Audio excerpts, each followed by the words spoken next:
Boa tarde a todos. Na sequência das nossas discussões da Academia da Pesquisa Clínica do CEPET, hoje nós falaremos sobre a elaboração do termo de consentimento livre e esclarecido. O termo de consentimento, conforme a Resolução 466, é um documento no qual é explicitado o consentimento livre e esclarecido do participante ou representante legal, devendo conter todas as informações necessárias em linguagem clara e objetiva, de fácil entendimento para o mais completo esclarecimento sobre a pesquisa a qual se propõe participar. Então, o termo de consentimento, ele é o documento base das diretrizes regulamentadoras éticas de pesquisa, porque ele prevê a proteção do paciente na participação de um estudo clínico. Então, hoje nós discutiremos como elaborar esse documento de forma que as informações cheguem ao paciente de maneira clara e objetiva para que ele possa decidir participar ou não de um estudo, e da mesma forma que essa redação também contemple as exigências do Comitê de Ética, que é quem faz a aprovação desses termos para sua futura aplicação. Para a elaboração do termo, então, nós utilizaremos como base a Resolução 466, que é a que trata as diretrizes e normas regulamentadoras de pesquisa. Também teremos como base um manual operacional para o Comitê de Ética em Pesquisa e um manual de orientação que prevê pendências frequentes de protocolos de pesquisa, ambos escritos pela CONEP e pelo CNS, Conselho Nacional de Saúde. Então, será a nossa base para a elaboração, para os modelos de elaboração dos termos de consentimento. O termo de consentimento ele tem conteúdos mínimos a serem incluídos, que são a informação do título da pesquisa, o seu responsável e departamentos envolvidos, a descrição justificativa dos objetivos do estudo, detalhamento dos procedimentos, riscos e benefícios, acompanhamento e assistência ao participante, garantia de autonomia e liberdade da participação, ressarcimento de despesas, confidencialidade de dados, informação sobre armazenamento de material biológico e formas de contato com o pesquisador e assinaturas. De regra geral, para todos esses quesitos que nós vimos, o termo de consentimento ele sempre tem que ser escrito de linguagem acessível. Significa que ele tem que ser coerente com a população ao qual esse termo será aplicado. Então, de acordo com a população do estudo determinada para a elaboração do protocolo, é importante observar que a linguagem será escrita para que o participante tenha total condição de entendimento dos procedimentos do estudo. Então, por exemplo, serão realizadas coletas de swab nasal para a realização de RT-PCR. Ao invés de utilizar uma frase assim para um público comum, o correto seria utilizar: coletaremos com um cotonete uma amostra de dentro do seu nariz para realizarmos um exame para detectar Covid-19 chamado RT-PCR. Da mesma forma, algumas expressões que podem parecer simples para quem está habituado à área da saúde, por exemplo, hemograma, mas para o paciente especificar um exame de sangue, e assim por diante, facilitando as terminologias e evitando os termos técnicos. Realizar tradução de forma apropriada. Nesse caso, especificamente para os estudos com patrocínio internacional, habitualmente acontece uma tradução do termo que é aplicado no país de origem.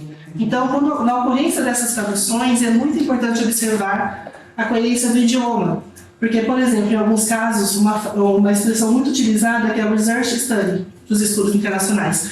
Entretanto, se há uma tradução literal, isso se torna estudo de pesquisa.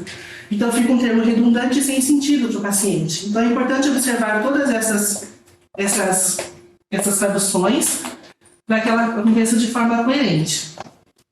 Em regra geral também, o termo ele precisa ser redigido em forma de convite. Então, por exemplo, um erro muito comum e que o CEP aponta e abre isso como uma pendência, expressões como se fosse uma declaração do participante. Eu sei que haverá coleta de material, eu participarei das visitas, eu farei determinados procedimentos.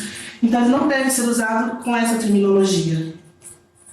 O correto será coletado um pouco de sangue da via do seu braço, você virá para as consultas de retorno em tais períodos. Então, não como se o paciente declarasse, mas sim que ele esteja sendo convidado a participar daqueles procedimentos.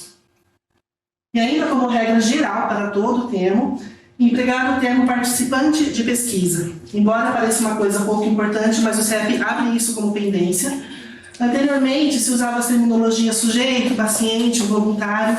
Entretanto, essas terminologias não são corretas e o CEP realmente retorna o termo para que essa terminologia seja substituída por participante de pesquisa. Ainda falando de terminologias, também como regra geral, atribuir outros nomes ao TCLE. Por exemplo, formulário de autorização para pesquisa, termo de autorização de participação no estudo, termo de participação em pesquisa. Essas terminologias também não são corretas. A terminologia é termo de consentimento livre esclarecido, e em todo o texto ela tem que ser usada dessa forma. Bom, então essas são as regras gerais que são aplicadas durante ao longo de todo o termo. E aqui, nesses 3 primeiros itens, ele praticamente é copiado, ele é reproduzido do que está descrito no protocolo, transformado numa linguagem de fácil compreensão de acordo com o público do estudo. Então, são 3 itens que geralmente não precisam de apontamentos especiais, que é informar o título da pesquisa, o responsável, nesse caso, o pesquisador principal, e o departamento envolvido. Aqui, departamento envolvido, lembrando que não se trata do departamento onde o pesquisador principal está vinculado, mas sim o local onde a pesquisa será realizada. Descrever claramente as justificativas e os objetivos do estudo, detalhar os procedimentos realizados e métodos empregados, aqui os exames e a metodologia proposta. Então, são 3 itens que demandam atenção. Entretanto, os próximos nós vamos detalhar um a um, e em cada um deles especificar quais são as tendências que o CEP normalmente evidencia e que infelizmente acontecem com bastante frequência. Em relação aos riscos e benefícios. Os riscos e benefícios, de acordo com a Resolução 466, é a ponderação entre riscos e benefícios, tanto conhecidos como potenciais, individuais e coletivos, comprometendo-se com o máximo de benefícios e o mínimo de danos e riscos. Então, descrever no termo de consentimento uma supervalorização dos benefícios, em especial no tratamento experimental. Descrever no termo, essa medicação é capaz de curar a sua doença.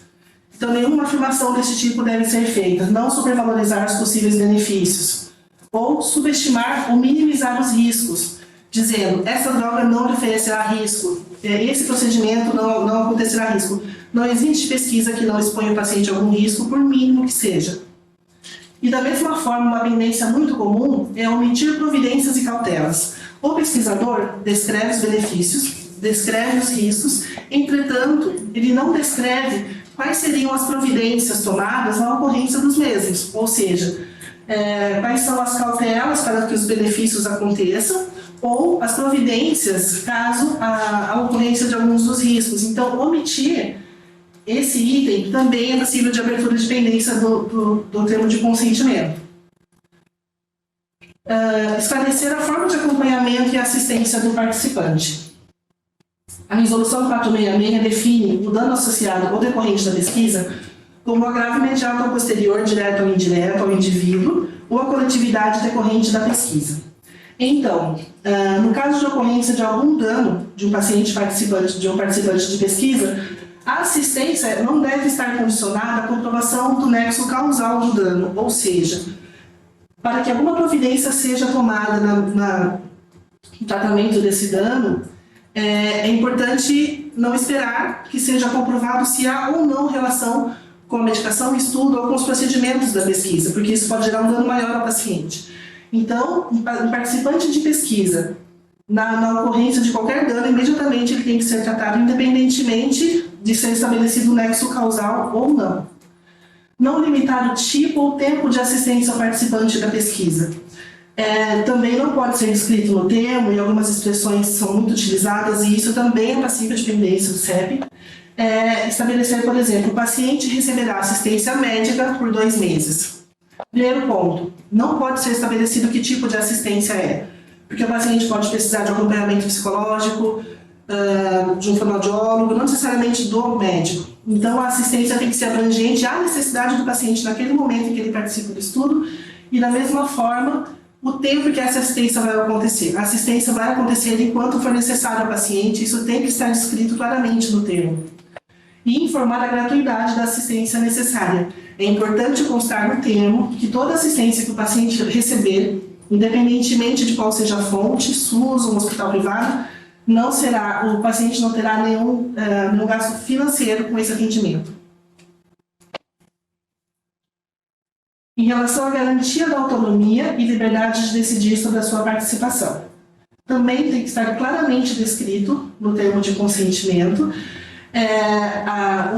de forma que assegure que o indivíduo tenha plena liberdade de se recusar a ingressar ou a participar do estudo a qualquer momento, sem penalização alguma por parte dos pesquisadores. Ou seja, se um paciente é convidado a participar de uma pesquisa, ele não pode se sentir coagido a aceitar ou não a participar desse estudo.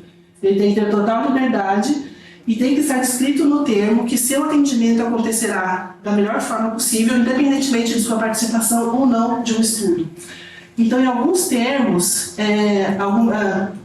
encontrado nas avaliações do CEP, se você desistir de participar do estudo, a equipe poderá entrar em contato com você ou com sua família para saber como você está.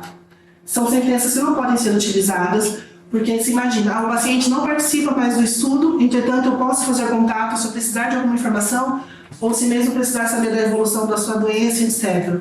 A partir do momento que o paciente retira o seu consentimento de participação de estudo, ele não pode mais ser abordado para nenhum pedido de informação, exceto acordado anteriormente de uma forma muito bem documentada. Mas, a princípio, como o termo é redigido no início da pesquisa, a pesquisa ainda não aconteceu, isso tem que constar, que o participante não receberá nenhum contato caso tenha retirado o seu consentimento do estudo.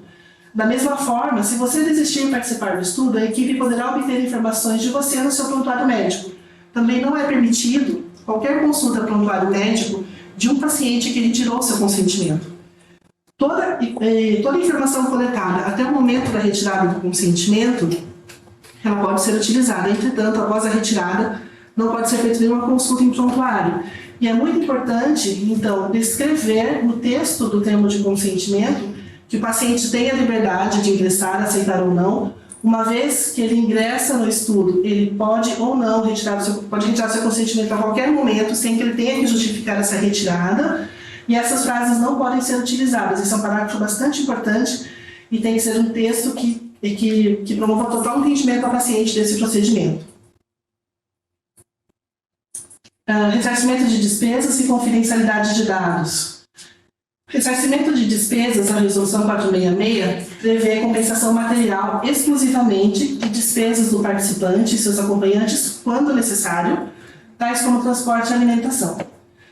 Os itens ou valores do ressarcimento, eles não podem ser limitados, e isso precisa estar descrito no termo de forma bastante clara também, que as despesas, quando for necessário para que esse paciente volte à consulta, que elas serão pagas. Não é possível colocar as suas despesas serão ressarcidas no limite de X reais. Precisa constar no termo que esses valores serão ressarcidos na sua integralidade e também assegurar ressarcimento aos acompanhantes quando necessário. Veja, para esse item, a gente entende os acompanhantes quando o paciente não tem condições de vir por si mesmo ao retorno, paciente acamado em condições especiais que precisa de um auxílio de um terceiro. Quando não há necessidade de acompanhamento, não existe obrigatoriedade do ressarcimento dessas despesas. E isso é muito importante também que esteja descrito no termo de consentimento. Confidencialidade e anonimização dos dados. Relatar os procedimentos que assegurem a confidencialidade e a privacidade, a proteção da imagem e a não estigmatização dos participantes da pesquisa. Então, garantir que os fatores de identificação sejam anonimizados e descrever os mecanismos adotados para a anonimização dos dados. Então, também precisa estar descrito nesse parágrafo do termo de consentimento de que forma essas informações serão anonimizadas e como esse processo será feito. Também é importante descrever que o acesso aos prontuários, aos documentos fontes, que são os prontuários, que esse acesso é limitado à equipe do estudo e ainda assim limitado às pessoas delegadas pelo investigador principal que poderão fazer esse acesso. É importante essa descrição. E também esclarecer que o prontuário médico poderá ser consultado, ou seja, informações de saúde do paciente prévias àquele internamento, àquele momento da inclusão da pesquisa, poderão ser consultadas. É importante que o paciente saiba que isso pode acontecer, porque no entendimento do paciente precisa ficar claro isso, que ele pode entender que informações serão consultadas somente naquele momento e algumas informações prévias, que talvez ele não queira fornecer, não serão descritas. Então é importante que ele entenda que todo o prontuário médico será consultado. Isso também precisa estar descrito. E é um item que o CEP abre pendência normalmente quando não tem claramente essa frase incluída no termo de consentimento. Sobre a informação sobre armazenamento de material biológico. informar a forma da coleta, o armazenamento, utilização e o destino final das amostras coletadas. É importante, de forma detalhada também, colocar que as amostras serão coletadas, se ao final das análises essas amostras serão descartadas ou se elas ficarão armazenadas para fins da própria pesquisa ou ainda assim se elas serão utilizadas para outros estudos. Esse detalhamento precisa acontecer de forma muito clara, da mesma forma, a retirada do consentimento sobre o uso das amostras. O paciente pode consentir a sua participação no estudo, se comprometer com os procedimentos do estudo, entretanto, ele tem o direito de não fornecer amostras biológicas ou permitir que elas sejam utilizadas. É importante essa descrição, é importante que o paciente saiba dessa diferenciação. E também relatar as intenções futuras da utilização do material. Se essas amostras armazenadas que não forem utilizadas para essa pesquisa, se há intenção de serem utilizadas em análise de estudos futuros, e também descrever que o novo termo será redigido ou em que circunstâncias a utilização dessas amostras poderá acontecer.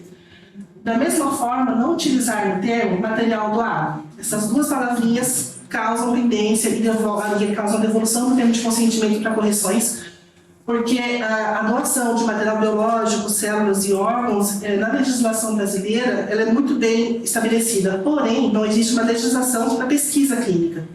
Então, aplicado em pesquisa clínica, nós não podemos usar a terminologia de material doado. Nós usamos, então, no termo material cedido ou fornecido para fins de pesquisa. Parece pouco importante que algumas palavras causem a devolução do termo ou abertura de pendências. Porém, cada vez mais, os comitês têm observado muito bem esses detalhes e simples palavras precisam ser utilizadas da forma correta para que não aconteça essa devolução dos termos para adequações. E as formas de contato do pesquisador e assinaturas. O participante da pesquisa, o seu responsável legal, ele tem o direito de requerer orientações, esclarecer dúvidas, ou mesmo requerer assistência, caso aconteça alguma reação adversa ou alguma dúvida no decorrer da pesquisa. Então, no termo de consentimento, há um campo onde são informados os meios de comunicação com o investigador. Porém, esses meios eles têm que ser reais e factíveis, onde realmente o paciente consiga encontrar o pesquisador ou um membro da equipe designado para esse fim quando necessário. Não é incomum que os comitês atualmente tenham feito contatos telefônicos com os telefones relatados no termo, principalmente aqueles números 24 horas, para ter certeza que a ligação será atendida. Caso o paciente ligue, aquele número realmente é acessível. E com 2, 3 tentativas, se esse número não recebe um retorno, se o relator devolve o termo pedindo adequação desses números de contatos 24 horas.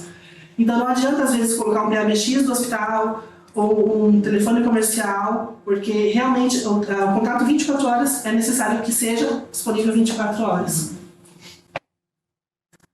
E o campo de assinaturas e rúbricas.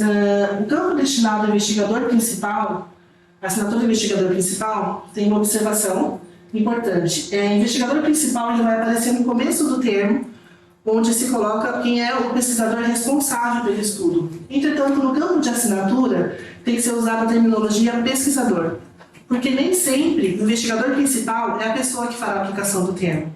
Então, usando a terminologia pesquisador, já subentende que é um membro da equipe do estudo, delegado pelo investigador principal, autorizado para esse fim. Então, substituir na campo de assinaturas, investigador principal por pesquisador, que também é o campo destinado ao participante da pesquisa ou seu responsável legal.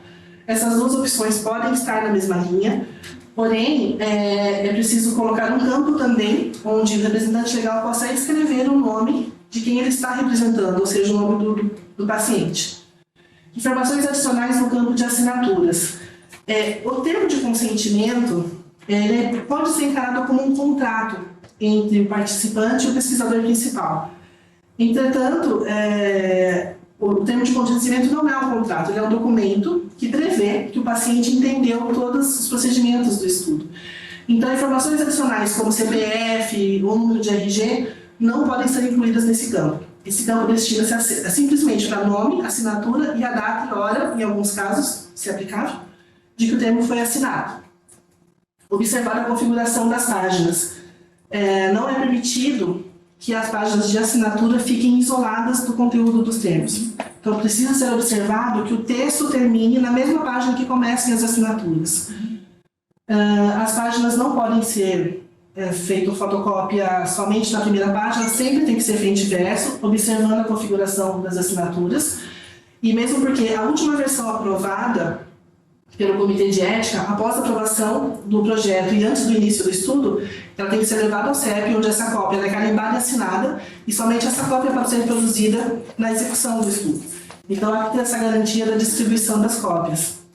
E também a distribuição das vias precisa estar detalhada, descrita no termo de consentimento. Veja que a utilização da palavra vias, às vezes se confunde com a utilização de cópias. Embora semanticamente cópias e vias sejam o mesmo significado, para fins de pesquisa, elas não podem ser aplicadas dessa forma. Usar a expressão cópias subentende que existe uma única via do documento, onde ela é fotocopiada e ou o investigador ou o participante ficaria com essa cópia. Não, o termo tem que ser feito em duas vias de igual teor e ambas assinadas para que os dois tenham as vias originais do estudo. E essa distribuição das vias precisa também ser escrita no termo de consentimento, que o paciente assinou, publicou todas as páginas e recebe uma via de igual teor. Situações especiais do termo de consentimento. Então, crianças com até 6 anos de idade, o termo é totalmente dirigido aos pais, e somente os pais assinam. A criança tem o direito de ser informada de forma adequada ao seu nível de entendimento pela equipe do estudo, porém, em relação à assinatura do termo, só os pais assinam e a redação do termo tem que ser dirigida ao entendimento dos pais. Para crianças de 7 a 12 anos, o termo é dirigido aos responsáveis legais, porém, em linguagem acessível à criança também. E, se necessário, ela também pode ser informada verbalmente dos procedimentos de estudo de acordo com a sua capacidade, e a criança também assina o termo concordando com a opinião dos seus tutores. E adolescentes de 13 a 17 anos, é necessário elaborar 2 documentos. Então, um termo de consentimento dirigido aos pais e um termo dirigido ao adolescente, que é o termo de assentimento, que também precisa conter o mesmo teor, porém ainda assim com uma linguagem mais simples em relação à idade do participante, onde podem ser incluídas imagens, quadrinhos de forma lúdica, para preservar o entendimento desse adolescente. E então, os pais assinam o termo e a criança assina o termo de assentimento. E também, o termo de consentimento aplicado de forma eletrônica, essa aplicação eletrônica precisa estar descrita no protocolo, na forma como essa obtenção vai acontecer, e também, quando o potencial participante do estudo, da pesquisa online, recebe esse termo, o termo já tem que chegar para o participante em potencial com a assinatura do pesquisador principal. E precisa constar na página de abertura, após o termo descrito no eletrônico, que ao clicar na opção abaixo, você declara que leu e compreendeu as informações acima e que concorda em participar da pesquisa. Caso não queira participar, basta fechar essa página. Então, com esse acordo no eletrônico, automaticamente acontece a assinatura do termo de consentimento. E, por fim, o termo de consentimento há que se preservar uma redação de forma clara, objetiva e coerente com o grupo a ser estudado, evitar versões extremamente longas, para que essa leitura não aconteça de forma exaustiva, porém, garantindo que o paciente receberá todas as informações necessárias. Observar as resoluções e normativas. A tarefa principal é garantir que o termo seja redigido de forma a atendimento do paciente. Porém, é importante que o pesquisador tenha em mente aquilo que o Comitê de Ética preconiza, que as resoluções preconizam, para que também seja atingido o que o CEP exige para a aprovação do termo de consentimento. E também, emendas ao protocolo, quando aplicadas ao termo de consentimento, quando essas emendas promovam mudanças no termo de consentimento, os termos deverão ser enviados à aprovação do Comitê de Ética. Muito obrigada.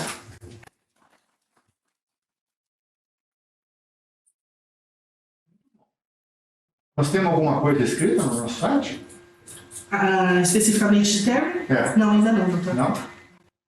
Ela vai entrar no conteúdo do apoio ao pesquisador, que a gente está elaborando o material de apoio.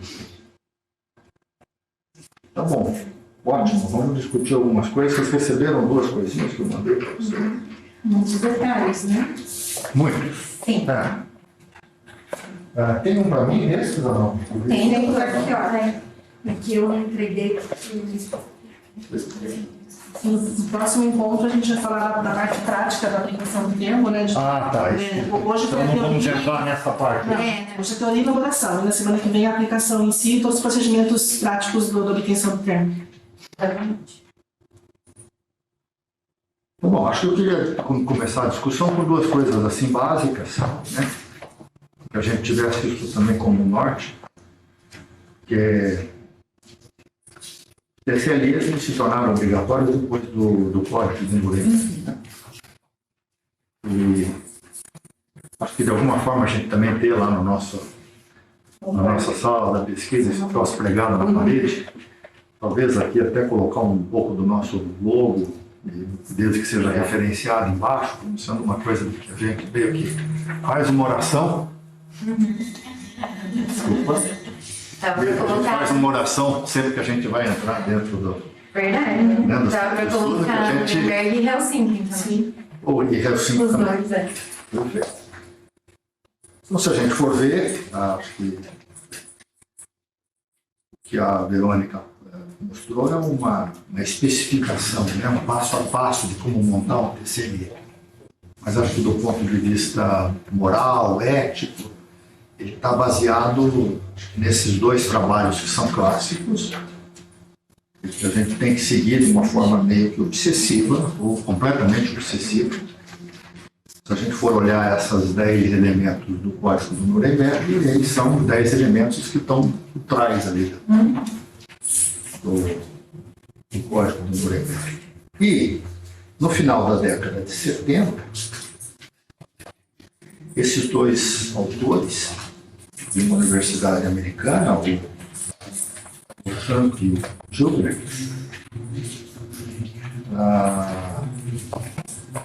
definiram no livro, no final da década de 70, eu estou vendo aqui que o livro foi publicado em 1985, mas foi baseado em grande parte com aquele problema que a gente já discutiu aqui, dos pacientes com sífilis, né? Os negros da região sul dos Estados Unidos, que foram estudados durante 30, 40 anos. Por você até que chamou a atenção esses dias, de um grupo de pacientes que receberam o diagnóstico de sífilis, mas não receberam o tratamento, e se queria conhecer qual era a evolução clínica da sífilis sem tratamento, mesmo já tendo o tratamento de uso. E depois, obviamente, com os experimentos na época da Segunda Guerra Mundial, nazismo, judeus, ficou claro de que precisava de haver uma proteção a quem era submetido à pesquisa, e o primeiro princípio é de que quem vai estar sendo submetido à pesquisa precisa de ter autonomia para poder decidir se vai ser incluído ou não no estudo. E essa autonomia precisa de ser bem informada. Não é só dizer se quer ou não, né? Ele vai receber todo o conhecimento, todas as consequências, o que está sendo feito, e vai poder decidir posteriormente se ele quer participar ou não. E eu acho que toda a nossa ética, e daí vem para dentro do TCLI também, esses 4 elementos, né, que são fundamentais. Ou seja, a gente, quando ensina os residentes, os novos médicos, também tentando ser um exemplo para eles, mais do que seguir uma ou outra norma escrita, acho que precisa ser internalizado para dentro do médico, para um pesquisador em especial, que ele só vai fazer aquilo, respeitando a autonomia de todo mundo.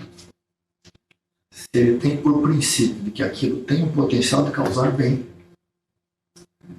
de que ele não vai causar mal, né? E de que ele vai distribuir aquilo de uma forma equitativa para todos aqueles que tiverem, nesse caso, os critérios de inclusão e exclusão. Claro que eu não vou fazer terapia intensiva para quem não tem indicação de entrar em unidade de terapia intensiva, mas todos aqueles que tiverem condições de poder entrar em unidade de terapia intensiva, eu ofereço para eles tratamentos iguais ou semelhantes naquilo que eles necessitam. A mesma coisa no projeto de pesquisa.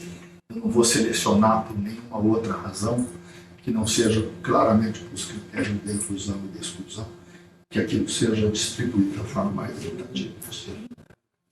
Se a gente tiver isso como princípio, o TCLE passa a ser uma forma como a gente regulamenta de uma forma escrita e processual, de uma forma rotineira igual para todo mundo, que possa ser documentada, etc. e tal.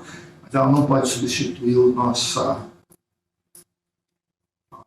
aquilo que nos move ao fazer pesquisa, que é decidir o código, decidir esses 4 princípios éticos de cada um. Dentro disso, dessa introdução genérica, queria ouvir um pouquinho de vocês, o que vocês acharam aí da apresentação. Já começarmos? Começo. Então, Verônica, foi ótima a apresentação. E uma coisa tão corriqueira, porque a gente faz pesquisa há tanto tempo, né?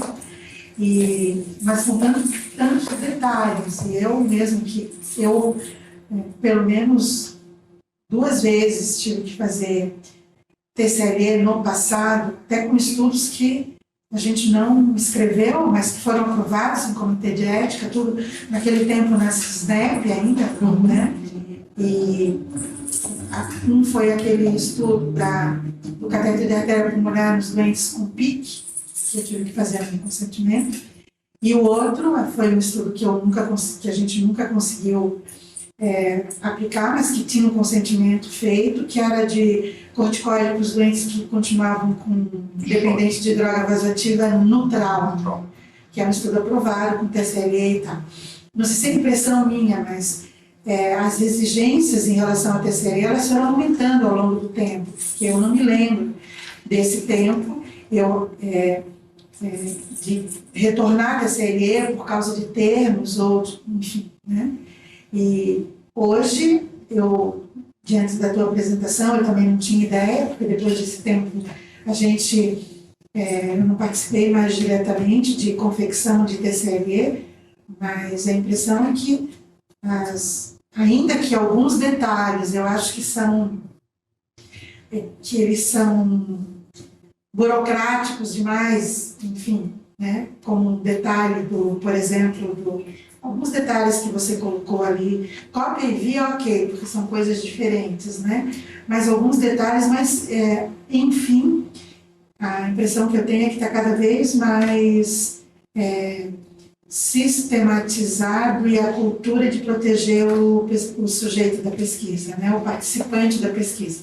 Nem sujeito da pesquisa a gente pode mais utilizar, né? Então, eu acho que isso é um sinal de amadurecimento, assim, né, da pesquisa no Brasil e uma tentativa de cada vez mais proteger, né, os participantes de pesquisa. Então, a gente precisa criar também essa expertise de fazer termos que sejam termos o mais adequados possível para que a gente não tenha retorno de pendências de TCLE, enfim, mas acho que é um caminho meio sem volta, assim, com relação à estruturação mais elaborada dos TCLEs, né? Os comitês de ética, eles são independentes. Então, a gente percebe, como a gente trabalha com vários hospitais, que existe uma pequena variação entre avaliações de SEB para SEB, e que alguns passam algumas coisas que em outros SEB não passa. Entretanto, a gente não pode trabalhar com essa loteria, né? Que pode ser que dê, pode ser que não. Então, o ideal é basear na resolução 466, que é a mãe das resoluções, e fazer como preconiza a resolução. Mas, realmente, doutora, com o passar do tempo, cada vez mais as exigências foram subindo. Então, eu acho que a tendência é a gente trabalhar em cima da regulamentação mesmo, e para não ficar correndo risco, né, de ver se dá certo ou não. No final das contas, essa aqui é um roteiro para poder formar um TCLE. Eu imagino que quanto Tem mais o maduro código, tem a ética por trás, mas como é que você efetivamente faz? Você tem que seguir isso para poder tornar isso dentro da regulamentação, de uma forma explícita. A gente está fazendo todas essas coisas para poder proteger o bem. tentando fazer o bem, não causar malefício, distribuindo bem os recursos, parando a pesquisa rapidamente, assim que a gente identifica um mal, porque isso significa não fazer o mal para todos. Inclusive, outra questão que eu queria comentar, a Verônica pode comentar, porque a gente já falou informalmente, é essa questão do biorepositório, né? E a questão de que não é uma doação, como você coloca ali. Então, a princípio, você teria que ter, pela legislação brasileira, diferente da americana, por exemplo, você precisa ter um cadastro, né, de todos os que estão com a sua amostra, e a cada estudo feito com aquela amostra, você precisa de um novo TCL. Sim, certeza, doutor. Então, mesmo cedido, Existe uma diferença. mesmo cedido o material, ainda assim você precisa continuar pedindo para novas utilizações, né? Sim. Porque na legislação americana você doou, a instituição faz o que ela quer, né? Mas a nossa não, a nossa já Sim. tem esse detalhe, né? Você tem que pedir a cada utilização para nova pesquisa, mesmo com a amostra cedida. O biorepositório, sim. Biorepositório. Por isso que é importante esse controle que existe no BioCPET da identificação de amostra de cada paciente. Então, a gente sabe exatamente a qual paciente aquela amostra está relacionada. E, claro, na impossibilidade de localizar o paciente, a gente pode ter uma obtenção por telefone ou uma autorização para o uso. Mas, ainda assim, precisa de um novo tempo. Quanto a isso, parabéns, veja a Paula da sua apresentação, maravilhosa. Quanto a isso, né, doutora, existe uma sutil diferença, não tão sutil assim, entre biobancos e biorepositórios. No caso dos biobancos, aí sim nós não temos a necessidade explícita de aplicação de TCLE para cada pesquisa, porque na verdade o próprio biobanco se responsabiliza por tal, dado que aquelas amostras elas já passaram a ser não mais identificadas, né? E o biorepositório ele está sempre vinculado a alguma pesquisa, Alguma fonte. alguma fonte. No caso, então essa é uma diferença, e considerando que a legislação de biobancos também é bem diferenciada, existem poucos biobancos no Brasil, assim, justamente pela sua especificidade. Então, realmente, temos, e é importante que com relação a isso, que no TCLE esteja explicitado também que aceita, porque daí o aceite de termo de armazenamento de amostra tem que estar descrito, e que o contato para novas pesquisas também é autorizado, né? Isso também, né, doutora, novo, vem muito com os CISGENs, o sistema de regulação de amostra genética, biológica, enfim, nesse sentido de tentar proteger ao máximo. Mas os biobancos não fazem pesquisa, né? Eles fornecem material. Então, Exatamente. o contexto é diferente, né? Por exemplo, lá no HC que tinha o biobanco de ossos, né? Então, é só para usar, para reparos, para tudo. Então, é diferente, né? Exatamente. Mas acho que é bem importante tudo isso. Tem algumas questões que são mesmo regulatórias, e aí se eu puder, né, dar um depoimento como membro de CEP, enfim, acho que isso também é uma forma. O TCLE é efetivamente o documento que a gente, como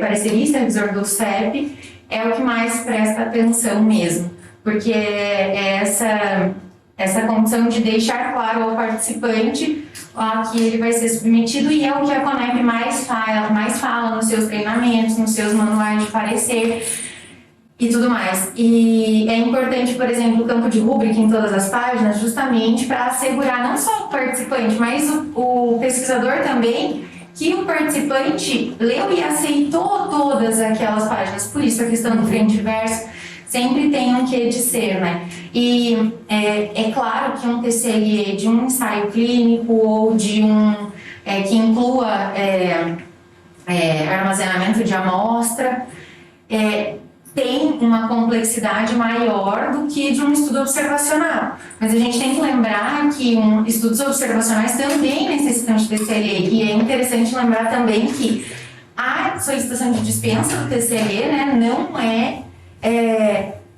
uma condição comum para todos os estudos retrospectivos, né, ou estudos históricos, né, de coleta de prontuário, enfim, normalmente é aceito, mas não necessariamente. E que por exemplo, quanto aos riscos e benefícios, da mesma forma que a gente não pode maximizar os benefícios ou minimizar os riscos, em estudos observacionais a gente tem que efetivamente dizer ao paciente, ao participante, que ele não terá benefícios diretos. Então, é necessário deixar claro isso, né? Isso eu falo mais assim, é claro que pelo próprio CEP, um estudo observacional, na análise de um TCLE de um estudo observacional é muito menos rigorosa do que de um estudo clínico. Mas são detalhes bem importantes, porque se uma pessoa vai responder um questionário online, e esse questionário demora 1 hora para ser respondido, ela tem que saber que o tempo de preenchimento estimado daquele questionário, antes dela aceitar participar, ela vai ter que despender 1 hora da vida dela para fazer aquilo.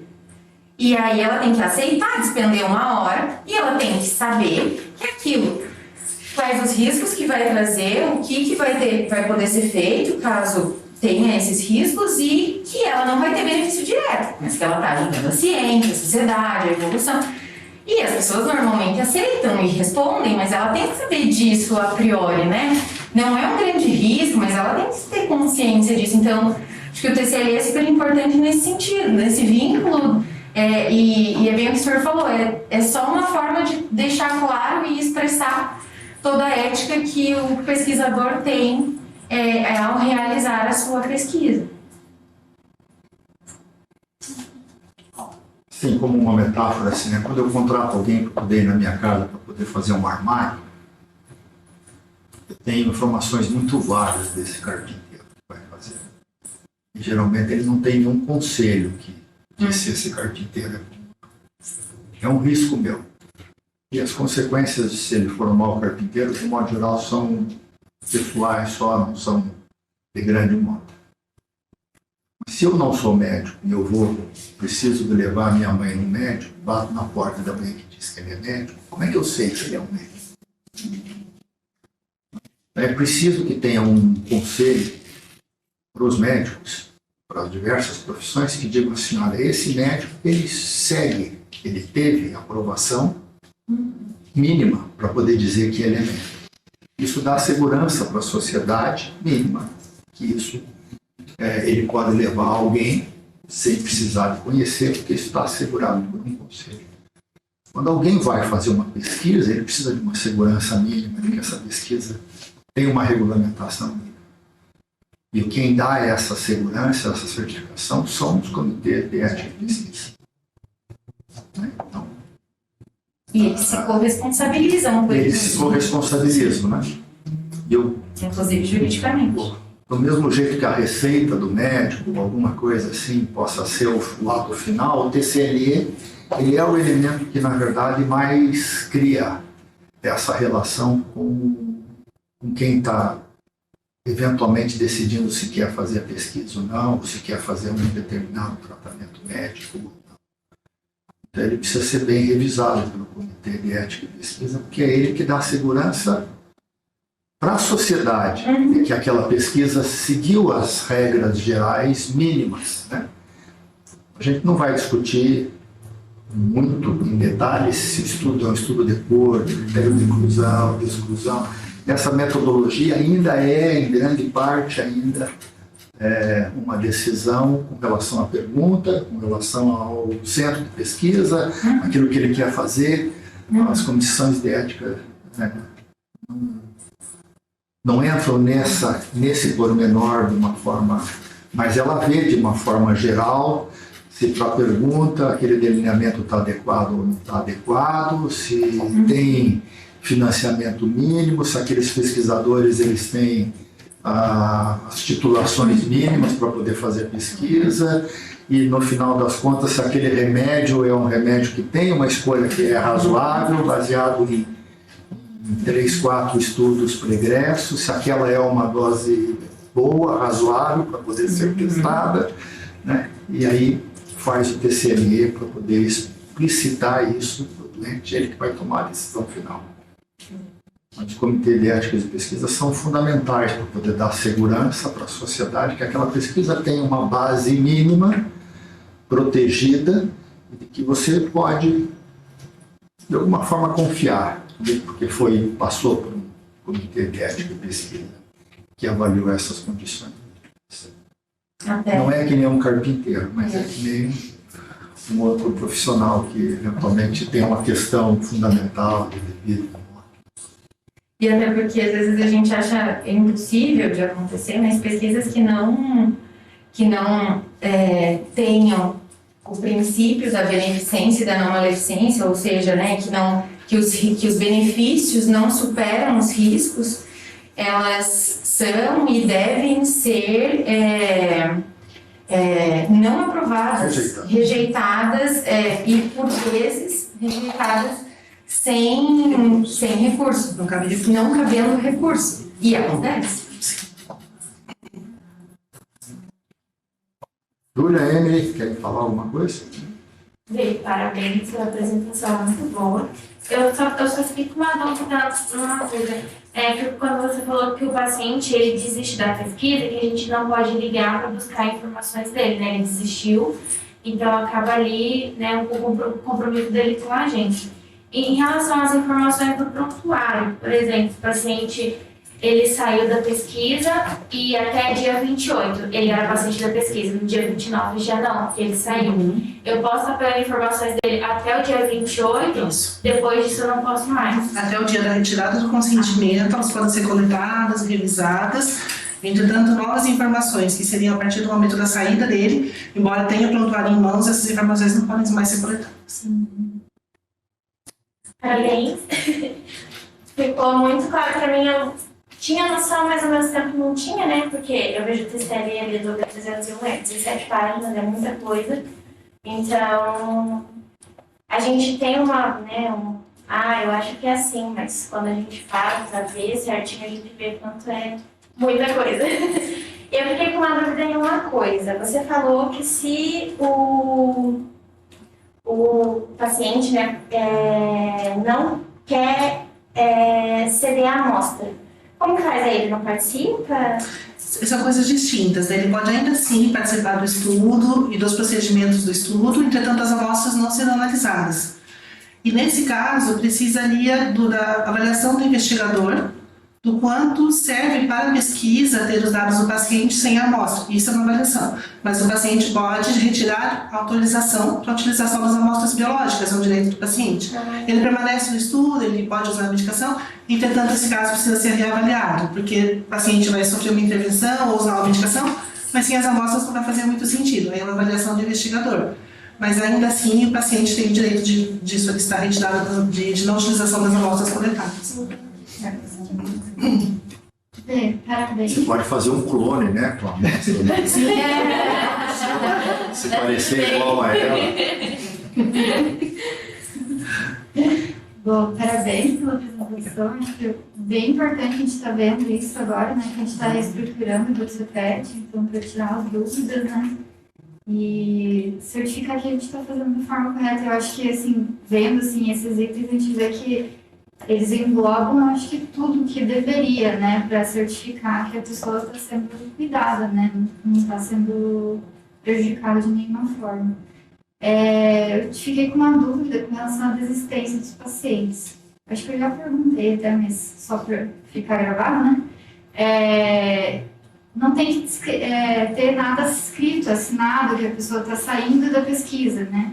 O pesquisador ou membro da equipe precisa reportar isso no arquivo do paciente, ou no prontuário da pesquisa, ou no próprio prontuário, que a partir daquela data e daquele horário o paciente retira seu consentimento. O paciente não precisa assinar e nem mesmo justificar o motivo da sua saída. Ele não é obrigado a dizer o porquê ele não quer mais participar. Mas essa informação tem que ser descrita pelo pesquisador ou membro da equipe no prontuário.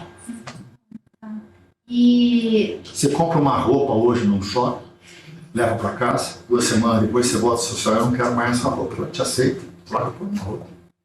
Acabou. Loja boa hoje nem discute mais. Não quer nem saber. Você tem que levar nota fiscal. Você já pensou se dar de presente para alguém, tem que levar nota fiscal? Fui comprar um tênis esses dias, o cara disse, não, tem que trazer a nota fiscal. Então não quero comprar. Gente, se eu vou ficar andando com a nota fiscal, se quiser trocar o tênis, chega em casa. daí, Então essa é uma defesa do consumidor, não é uma brincadeira, que ela está sendo... Está transcendendo a pesquisa, né? Tá transcendendo essas coisas. Quer dizer, hoje o consumidor tem uma série de outros direitos. O cara que entra na pesquisa, ele tem que assinar tanto papel para poder entrar, depois vem alguém assinar, eu não quero mais, agora eu tenho que assinar tudo isso aqui para poder sair. Entende? Você dificulta, às vezes não, né? Às vezes ele está em coma, ele entra, alguém outro assina, faz uma coisa, mas para poder sair aí é uma dificuldade tremenda. Você faz um troço na farmácia aqui, pede um número de telefone, daqui a pouco você está dentro do sistema inteiro e aí você pede para sair. Não, para sair tem que passar um fax, mas não tem mais fax, tem que fazer...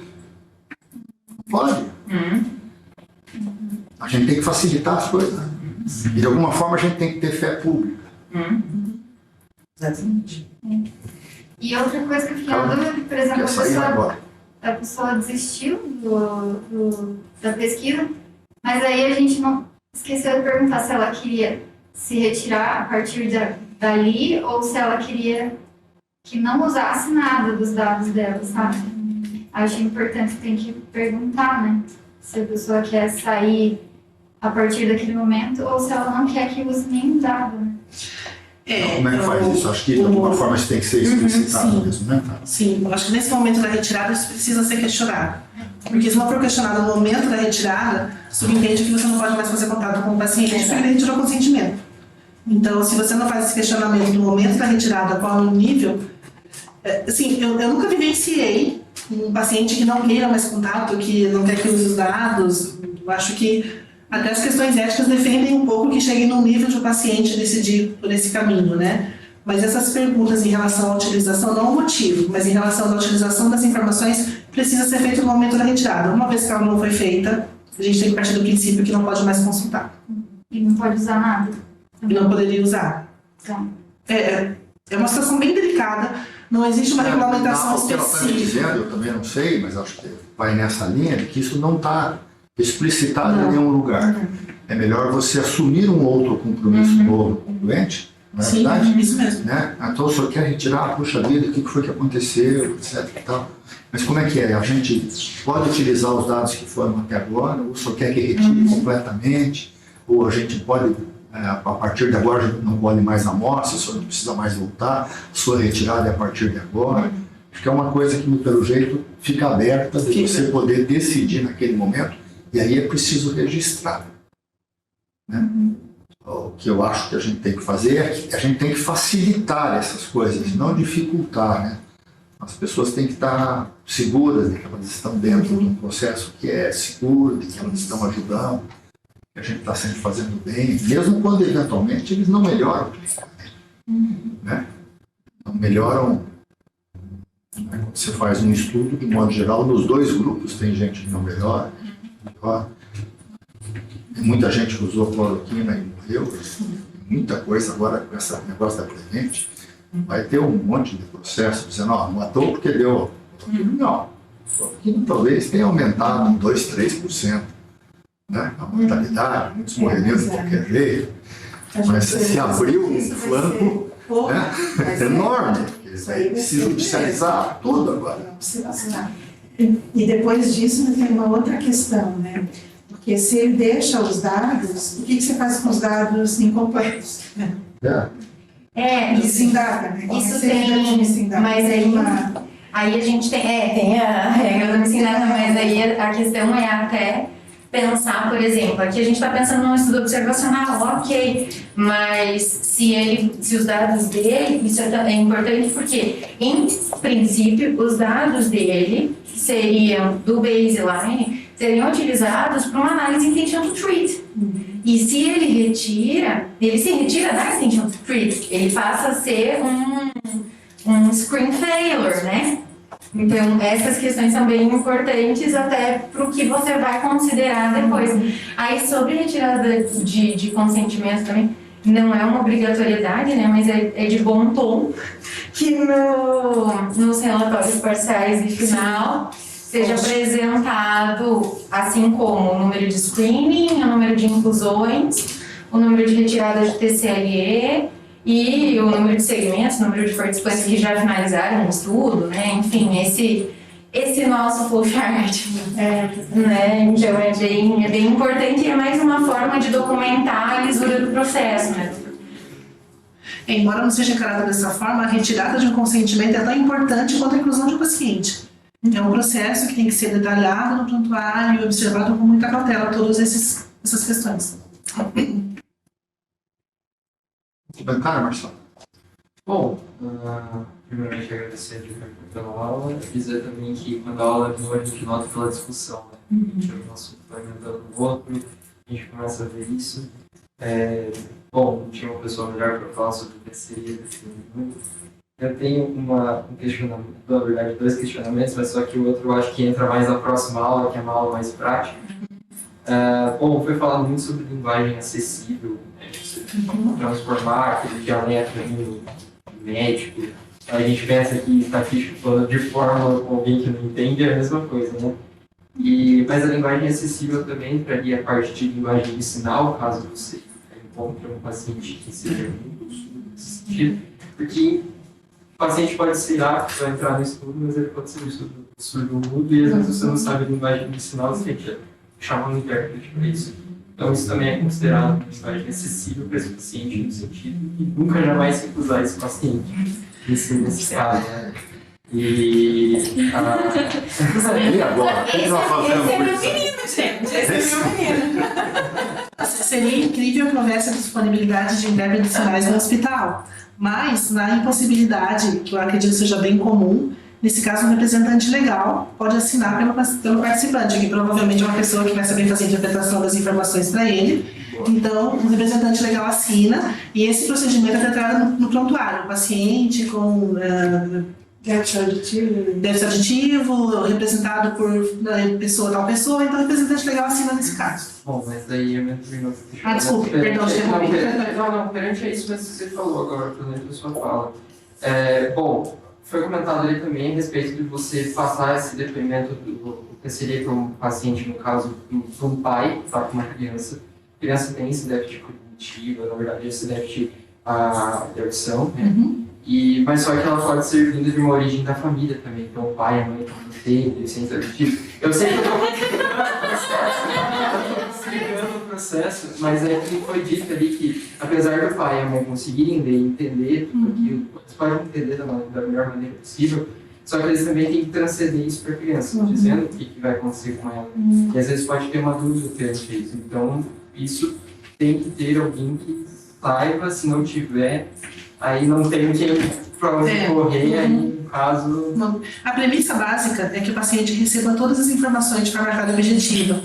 Então, a impossibilidade de que não há intérprete de sinal, o representante legal também não tem capacidade, então o paciente não é incluído, porque ele não tem como receber a informação, porque não dá para ter uma pessoa no hospital contratar uma pessoa específica para esse fim, e na impossibilidade de não receber, o paciente não vai poder receber as informações de forma clara e objetiva, não acontece a inclusão. Muito obrigado. Bianca, vai. Primeiramente, agradecer a aula, foi bem esclarecedora. E, assim, como iniciante, né, em pesquisa, assim, que eu considero, achei muito legal, assim, virar essa chavinha, assim, porque eu encarava o TCLE como burocracia, realmente encarava. E você enxergar o outro lado, você vê a importância para o próprio pesquisador, né? Não é só pela defesa do pessoa que está fazendo a pesquisa. Mas é muito legal, assim, virar essa chave, conseguir encarar isso, a importância disso tudo, para mim foi muito legal. De alguma forma, ela é a interface que coloca o paciente e a pesquisa em contato, né? Naquele momento que você esclarece o que você está fazendo, o que você quer fazer, o que você espera, e que existe uma rede de proteção por trás. O paciente não está tenso no ar, ele se entrega completamente num buraco negro, uma escuridão. Né? Ele está ali porque, de alguma forma, ele foi escolhido, ele tem critérios, junto com outras pessoas muito bem estabelecidas, tem um potencial de poder se beneficiar com aquilo, passou por um comitê de ética e pesquisa, de que nós vamos estar acompanhando isso durante todo o processo, qualquer evento adverso que aconteça, mesmo com outras pessoas, ele vai estar protegido, nós vamos parar a pesquisa. Enfim, acho que o fato dela ser uma burocracia, ela é apenas uma consequência de todo esse processo. Né? O foco primário não era criar um instrumento só de trabalho, de anotação. Eu acho que quando vocês participando da pesquisa, gente, encaram o TCLE como esse instrumento fundamental de proteção de toda a rede de pesquisa, ela fica mais fácil de poder entender e também é mais gostosa de se aplicar. Né? Você se sente mais confortável, né, o que você está fazendo naquele momento ali. Você compreender a importância, né? Acho que isso é tudo. E daí, só entrando nessa questão de comunicação, né? Mais ou menos nesse link que o Marcelo fez numa realidade que a gente tem muito lá, não sei como é aqui, mas lá tem muita gente, assim, de outro continente. Então, assim, lá tem uma barreira muito de idioma. Tem muito haitiano, tem indígena, então, assim, mais levando para essa realidade, a gente teria a opção de escrever, tipo, em outra língua, não sei se se aplica ou não, com tradutor e tal, entendeu? O pesquisador, se ele estiver apto a explicar em outro idioma para o paciente e ele garantir que o paciente entendeu a informação, isso pode ser feito e documentado no prontuário. Mas é importante avaliar que realmente o paciente recebeu a informação da forma adequada. Se ele tiver disponibilidade do idioma, isso não é um problema, pode ser Mas aplicado. você redige em português normal, você vai só processo em organizar português, e a assinatura tem que ser a mesma CLA de todos. Assim, no mesmo documento, mas as informações... O ideal, na verdade, é que o paciente tenha condições, ou representante legal, de ler o termo e entender as informações. Essas nuances e variações, elas podem acontecer, e desde que sejam bem documentadas de que o paciente recebeu a informação, elas podem acontecer. Nós tivemos um caso no estudo da Santa Casa, paciente chinesa, que entendia português, porém ela não sabia ler em português. Então, quem fez a assinatura do termo foi o marido, que é brasileiro, e ela recebeu as informações de forma oral, e o marido fez a leitura do termo, e ela recebeu as informações verbalmente do tutorman, e fez a assinatura dos termos dos dois, com o marido como testemunha e ela como participante. Então, observar essas nuances e garantir que o paciente receba a informação. Isso entra numa coisa super importante, que é o fato de que, porque você vai ter um representante legal assinando o TCLE, tudo bem que isso é profissional, mas quando ele é incapaz de, naquele momento, entender e compreender de forma adequada o termo. Isso não significa só ele estar inconsciente. Né? Ele não saber a língua, ele ter uma deficiência auditiva, isso também é ele não compreender, né? Então, tem tudo isso envolvido. E também você falou de indígena, né? Ele tem que tomar, esse aqui é outra história ética, mas aí a gente tem que tomar cuidado com, sempre lembrar de populações vulneráveis. Né? Populações vulneráveis não podem entrar em estudos porque às vezes eles internam em hospital, mas lembrando que se o seu estudo não está considerando a inclusão de populações vulneráveis, sim, não pode ter populações vulneráveis. Acho que toda aula que a gente tem aqui, tanto porque a gente está acostumado a ver isso da outra ponta, né? Eu pego esse termo pronto e eu aplico esse termo. Mas a gente nunca para pensar em tudo que ele está representando. Assim. Eu achei bem interessante para a gente ver como isso é pensado e tudo que foi feito para chegar até aí, né? Achei bem interessante. Nos ajude, junto com os teus colegas, a divulgar essas coisas todas. Aliás, existe um movimento agora aqui de que a gente vai trazer os R1s para fazer pesquisa tudo na internet. Talvez a partir do ano que vem.